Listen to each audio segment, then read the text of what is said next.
Welcome to part 2 of the parametric and non-parametric statistical test. So in the first part, I took you through how to know whether your data set will be suitable for parametric tests or non-parametric tests. And I gave you some comparing assuming or assumptions on the criteria of the data set. Now let's go into the specific test. So let's assume that your statistical data meets the parametric test assumptions, the assumptions that I mentioned here. If they meet them, then you have to check the condition. So for example, if your sample to be a one sample, and example, if I've just given an example here, a manufacturer claims that their chocolate bars weigh 50 grams on average. This is what they are claiming. And you want to either confirm or dispute this.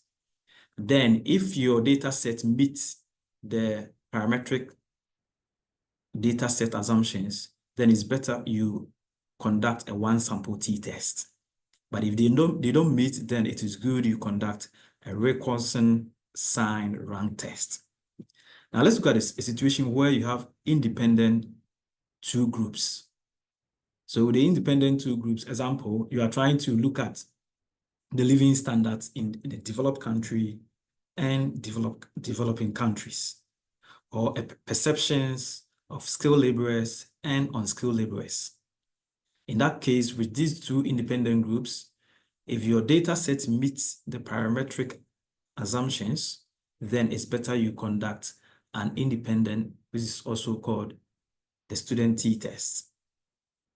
But if they don't meet these assumptions, then it's better you conduct what we call the Mann-Whitney U-test. Let's look at a situation where you have two or more independent groups. An example is where you want to test the performance of 4 groups of workers in a company, or you want to test the effect of 3 different fertilizer mixtures on crop yield. In this case, if the assumptions meet, if the parametric assumptions are met, then it's better you conduct what we call the one-way ANOVA. If they don't meet, you conduct what we call Kruskal-Wallis test. Let's look at the situation where you are conducting a repeated measures with 2 paired conditions. An example is where you are trying to measure the same student's knowledge on a subject before and after a course, or measuring a patient pain level before and after a medical procedure. With that, if they meet the parametric assumptions, which I showed here, then it is better you conduct a matched pair t-test. If they don't meet, then you conduct a Wilcoxon test.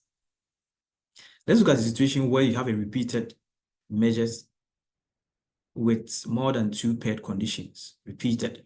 And an example is you trying to assess the impact of COVID-19 pre, during, and post-pandemic. 3 conditions here.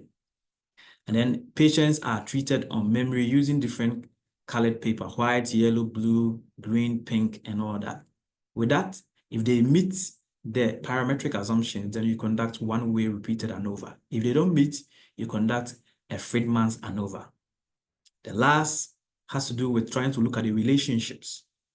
With respect to the relationships, if you are trying to look at the relationship between advertising spending and the sales revenue, and your data set meets the parametric assumptions, then it's better you perform a Pearson correlation test.